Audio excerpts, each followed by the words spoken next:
Olá, olá! Se você corre, a chance de já ter ouvido falar, ou pior, de já ter sentido a tal da canelite é enorme, né? Aquela dor chata na canela que parece que chega para acabar com qualquer plano de treino. Pois bem, hoje a gente vai finalmente desvendar o que essa dor realmente significa. Pense nisso como uma investigação.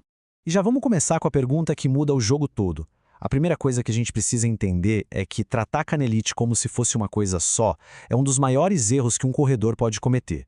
E se essa palavra, que a gente usa quase como um apelido para a dor, for na verdade uma simplificação bem perigosa?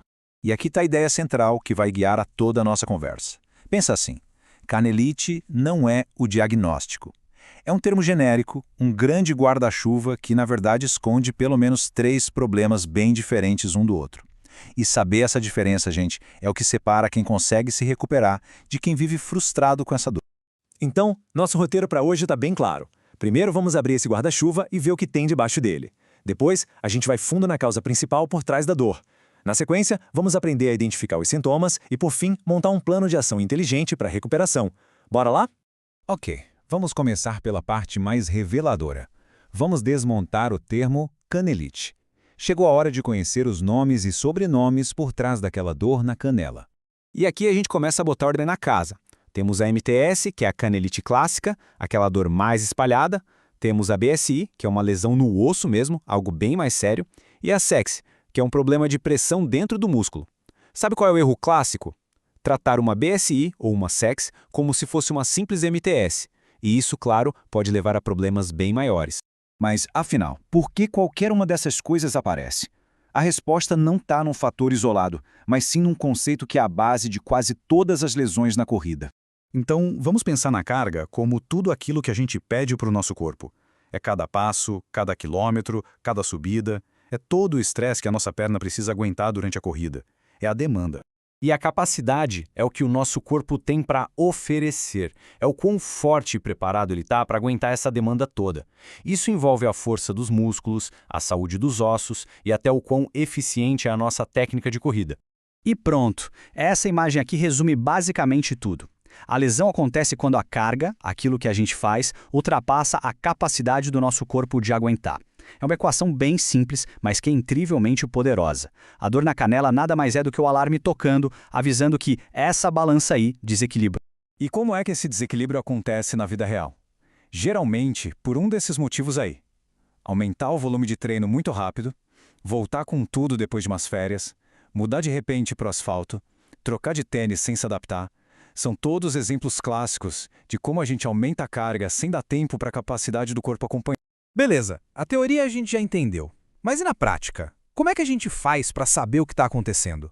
Se são 3 problemas diferentes, como a gente pode começar a identificar cada um? A resposta está em aprender a ouvir os detalhes da nossa própria dor. Essa tabela aqui é como se fosse um guia de campo para quem sente dor na canela. Pensa só, a MTSS é uma dor mais espalhada, em linha. Já a BSI é uma dor num ponto específico que dá para apontar com o dedo e que só piora. E a CX é aquela dor que parece um reloginho, sempre aparece no mesmo momento do treino e pode vir com umas sensações estranhas, tipo formigamento. Aprender a ouvir o corpo com essa atenção aos detalhes, nossa, é o primeiro passo para o tratamento certo.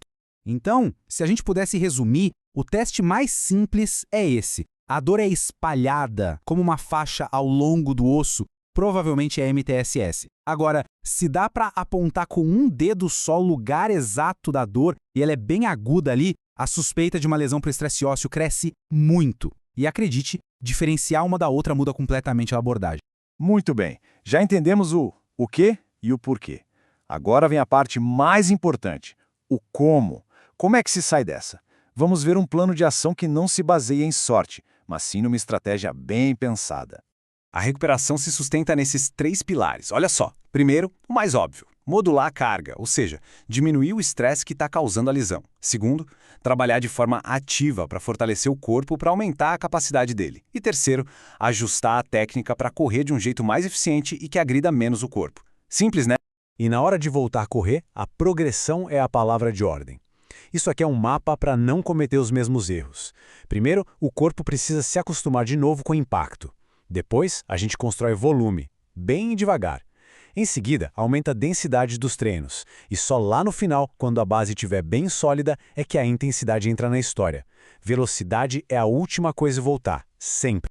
E essa aqui é, talvez, a mudança de mentalidade mais importante de todas. Não é sobre ficar 2 semanas parado. É sobre progredir quando o corpo mostra que está pronto, quando ele atinge critérios claros de força e de tolerância à dor. A recuperação é guiada por sinais do corpo, não por uma data no calendário. Isso muda o jogo. Então, para a gente fechar, a pergunta que fica é exatamente essa.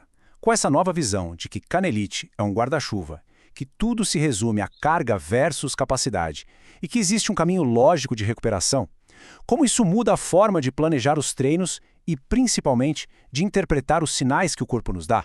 Essa é a chave não só para se recuperar, mas para se tornar um corredor ou uma corredora mais inteligente e mais forte para o futuro.